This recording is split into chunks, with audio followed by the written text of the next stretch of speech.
allied statisticsல இப்ப நம்ம பார்க்க போற problem normal distribution. So normal distribution இதை எப்படி பார்க்கறது, அதை எப்படி இந்த சம்ம சால்வ் பண்றதுன்னு பார்க்கலாம். ஸோ கொஸ்டின்ல என்ன கொடுத்துருக்காங்கன்னு பாருங்க. an electric firm manufacturer light bulbs. அவர் என்ன மேனுஃபேக்சர் பண்றாருன்னா லைட் பல்ப்ஸ் மேனுஃபேக்சர் பண்றாரு. that have a life before burn out normally distributed. இங்கே தான் அந்த வேர்ட் நமக்கு கொடுத்துருக்காங்க, நார்மலி டிஸ்ட்ரிபியூட்டட். ஸோ நார்மல் டிஸ்ட்ரிபியூஷன்னா அதுலேயே கீ வேர்ட்ஸ் கொடுத்துருப்பாங்க, நார்மலி அப்படின்னு கொடுத்துருப்பாங்க. With mean equal to 800 hours. Mean. So நார்மல் டிஸ்ட்ரிபியூஷன்ல நம்ம மீன்ன்றதுக்கான நோட்டேஷன் மியூ. ஸோ மியூன்றது மீன் which is 800. அது அவங்களே கொடுத்துட்டாங்க கொஸ்டின்ல. and standard deviation of 40 hours. standard deviationும் கொடுத்துட்டாங்க. standard deviationோட notation sigma. so இது standard deviation. sigma வந்து 40 hoursனு கொடுத்துட்டாங்க. ஒரு நார்மல் டிஸ்ட்ரிபியூஷன்னா இசட்ல தான் இருக்கணும். மியூல சிக்மால இருக்கிறத நம்ம இன் டேர்ம்ஸ் ஆஃப் இசட்ன்ற ஃபார்முலால சப்ஸ்டியூட் பண்ணோம். So Z equal to x minus mu divided by sigma. இதுதான் இசட்கான ஃபார்முலா. ஸோ இந்த பேசிக் ஃபார்முலால நான் சப்ஸ்டியூட் பண்ணும்போது x மைனஸ் 800 டிவைடட் பை என்னோட ஸ்டாண்டர்ட் டீவியேஷன் 40. இது பேசிக்கா நம்ம கொடுத்துருக்க மீன் அண்ட் ஸ்டாண்டர்ட் டீவியேஷன் வச்சு எழுதிடலாம். இப்ப நம்மள அவங்க என்ன கண்டுபிடிக்க சொல்லிருக்காங்க பாருங்க. the probability, first subdivision, probability that a bulb burns more than 834 hours. 834 ஹவர்ஸ்க்கு மேல எரியிற பல்புக்கான ப்ராபபிலிட்டி. ஸோ மோர் தென் அப்படின்னா நம்ம அதை எப்படி எழுதணும்? ப்ராபபிலிட்டி எக்ஸ் கிரேட்டர் தென் 834 இப்படி எழுதணும். இதுதான் நம்மளோட ஃபர்ஸ்ட் சப்டிவிஷன். பட் இதை நம்மளால டேபிள்ல அப்படியே வேல்யூவை செக் பண்ண முடியாது.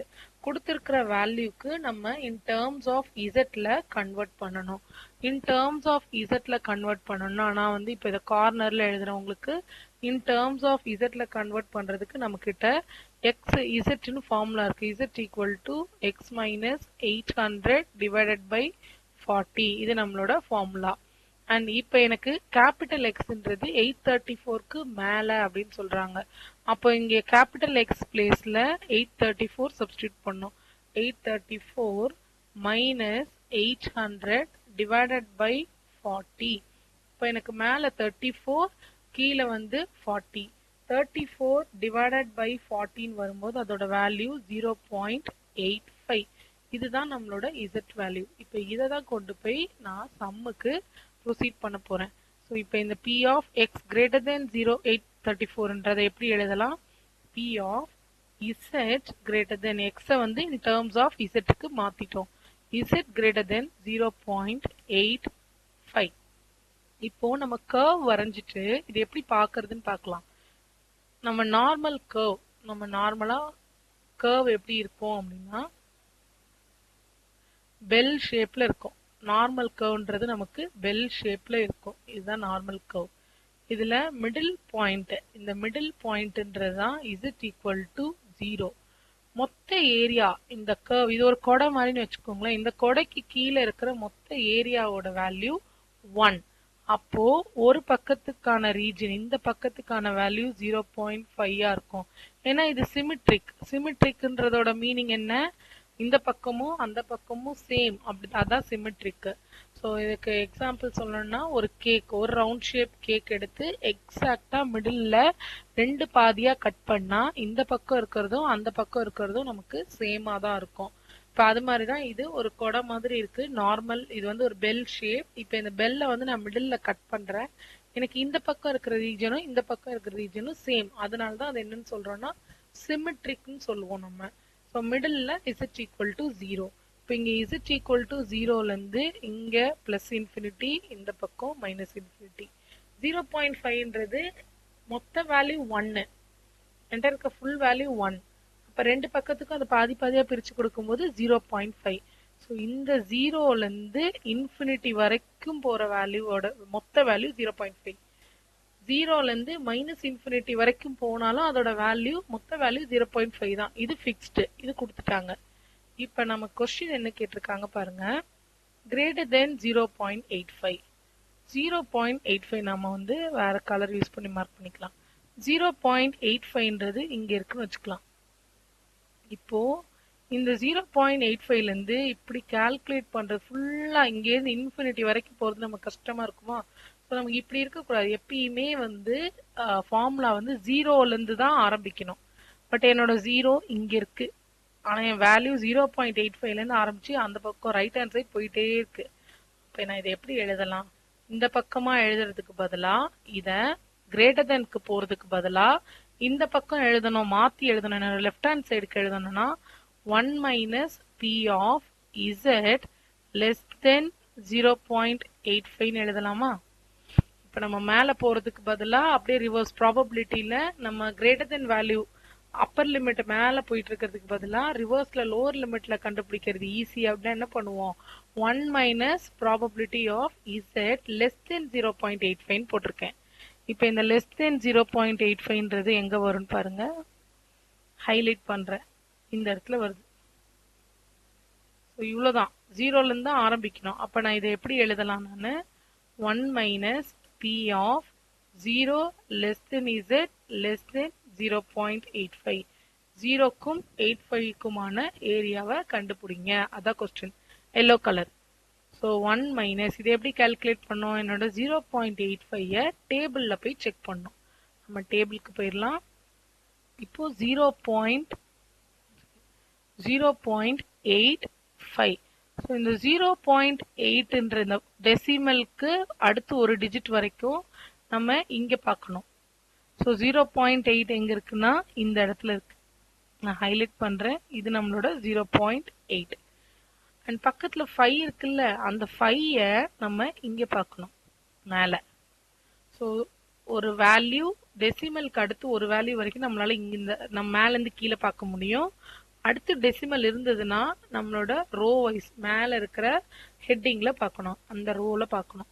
இப்போ 0.8 5 ரெண்டுக்கும் சேர்த்து அப்படியே நீங்க பார்த்துட்டே வாங்க. ரெண்டுமே சேர்ந்து நமக்கு எங்க இன்டர்செக்ட் ஆகுது? இப்படி வருதா?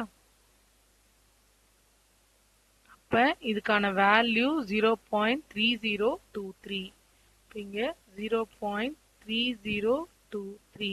ஸோ 1 மைனஸ் 0.3023 ஓட வேல்யூ 0.6977. இப்போ ஃபர்ஸ்ட் சப்டிவிஷன் தான் நம்ம முடிச்சிருக்கோம். செகண்ட் சப்டிவிஷன் என்ன கேட்டிருக்காங்க? Probability that a bulb burns between 778 834. Betweenனா x இதுக்கும் அதுக்கும் நடுவுல இருக்கு. ஸோ P ஆஃப் எதுக்கும் எதுக்கும் நடுவுல இருக்கு 778 less than X less than 834. So இப்போ ரெண்டு வேல்யூவுமே வந்து ரெண்டு பக்கமும் வேல்யூ இருக்கு. போன சம்ல பாருங்க கிரேட்டர் தென் ஒரு பக்கம் தான் இருந்தது. இப்போ அதை மட்டும் இசட்ல மாத்தணும். இப்போ ரெண்டு பக்கமும் இருக்கு. அப்ப தனித்தனியா நம்ம இசட்ல மாத்தணும். ஸோ ஃபர்ஸ்ட் இசட் எழுதிக்கிறேன். x minus 800 divided by 40. முதல்ல 778க்கு பார்ப்போம். 778 மைனஸ் எக்ஸ் இருக்கிற இடத்துல ரீப்ளேஸ் பண்ணியிருக்கேன் பை 40. இதை நான் மைனஸ் பண்ணும்போது எனக்கு மைனஸ் 0.55 வரும். அதே இடத்துல 834 நான் ஃபில் பண்ணேன்னா 834 மைனஸ் 800 பை 40. அங்க எனக்கு என்ன கிடைக்கும்? 0.85. இப்போ நான் ரெண்டையுமே in terms of zல மாத்திட்டேன். So P of minus 0.55 less than z. இப்போ மறக்காம x வந்து zக்கு மாத்தணும். less than 0.85. இப்போ நம்ம வந்து என்ன பண்ண போறோம்? கர்வ் வரைஞ்சி பார்த்தாதான் நமக்கு ஒரு ஐடியா, கிளியர் ஐடியா கிடைக்கும். ஸோ என்னோட கர்வ்ல இந்த இடத்துல வந்து z ஈக்குவல் டு 0. இப்போ எனக்கு பாயிண்ட் எங்க இருந்து எங்க வரைக்கும் இருக்கு? மைனஸ் 0.55ல ஆரம்பிச்சு 0.85 வரைக்கும் இருக்கு. ஸோ இங்க இருந்து இப்படி இருக்கு. நம்ம ரெண்டு கலர் கொடுத்துக்கலாம். இது ஒரு பார்ட் -0.5 ல இருந்து 0 தான் நமக்கு மிடில். ஸோ -0.55 ல இருந்து 0 ஒரு பார்ட், இன்னொரு பார்ட்டுக்கு வந்து 0 ல இருந்து 0.85. இப்போ இது ரெண்டு பார்ட்டா நம்மளால பிரிச்சு எழுத முடியும். எப்படி பிரிச்சு எழுதலாம்? P of -0.55 less than Z less than 0 அப்படின்றது ரெட் போர்ஷனை மட்டும் எழுதியிருக்கிறேன். பிளஸ் ரெண்டையும் சேர்த்து தானே நம்ம எழுதணும். ஸோ P ஆஃப் ரெண்டு போர்ஷனும் சேர்ந்து தான் எனக்கு மேலே இருக்கு. மேலே இருக்கிறத நான் இப்போ ரெண்டா பிரிச்சுட்டேன். ரெட் போர்ஷன் தனியா, கிரீன் போர்ஷன் தனியா கால்குலேட் பண்ணிட்டு 0லேருந்து ரெட் போர்ஷன், 0லேருந்து கிரீன் போர்ஷன், அப்புறம் ஆட் பண்ணா எனக்கு மொத்த போர்ஷனும் கிடைச்சிரும். அடுத்த போர்ஷன் வந்து 0 லெஸ் தென் இசட். இது வந்து இங்க ஆரம்பிச்சு இப்படி வருது. இது 0ல ஆரம்பிச்சு 0.85. ஸோ 0லேருந்து Z, Zலேருந்து 0.85. செகண்ட் ஒன் கரெக்டா இருக்கு, பட் ஃபர்ஸ்ட் ஒன் நெகட்டிவ்ல இருக்கு. நம்ம நார்மல் வந்து ஒரு ப்ராப்பர்ட்டி என்ன சொன்னோம்னா சிமெட்ரிக். சிமெட்ரிக்னா இந்த பக்கமோ அந்த பக்கமோ சேம். அப்ப நான் நெகட்டிவ்ல இருக்கிறத பாசிட்டிவ்லயும் மாத்தி எழுதலாம். 0 லெஸ் தென் இசட் லெஸ் தென் 0.55. மைனஸ்ல இருக்கிறத அப்படியே பாசிட்டிவா மாத்திக்கலாம், ஏன்னா இது சிமெட்ரிக். 0.85. இப்போ இது ரெண்டையும் நம்ம டேபிள்ல பார்ப்போமா? டேபிளுக்கு வாங்க. டேபிள்ல ஃபர்ஸ்ட் வேல்யூ என்ன பார்க்கணும் நம்ம? 0.55.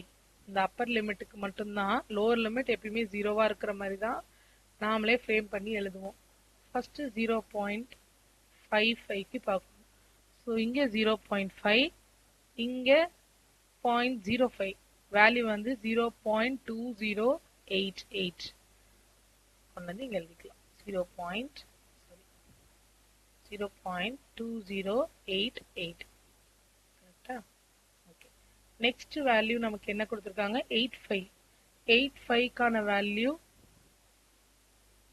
0.8 இங்க இருக்கு, 5 இங்க இருக்கு. அப்ப அதுக்கான வேல்யூ 0.3023. So plus 0.3023. இது ரெண்டையும் ஆட் பண்ணா நமக்கு அந்த செகண்ட் பாசிபிலிட்டிக்கான ஆன்சர் 0.5111. ஸோ இப்படிதான் நார்மல் ப்ராப்ளம் போடணும். நார்மல் ப்ராப்ளமை இந்த ஃபார்முலாவை யூஸ் பண்ணி இசட்ல மாத்திட்டு தான் நம்ம இந்த ப்ராப்ளமா ப்ரொசீட் பண்ண முடியும். கிராஃப் வரைஞ்சிக்கிட்டீங்கன்னா ஈஸியா இருக்கும். எங்க இருந்து எப்படி எழுதணும்ன்றது ஈஸியா இருக்கும்.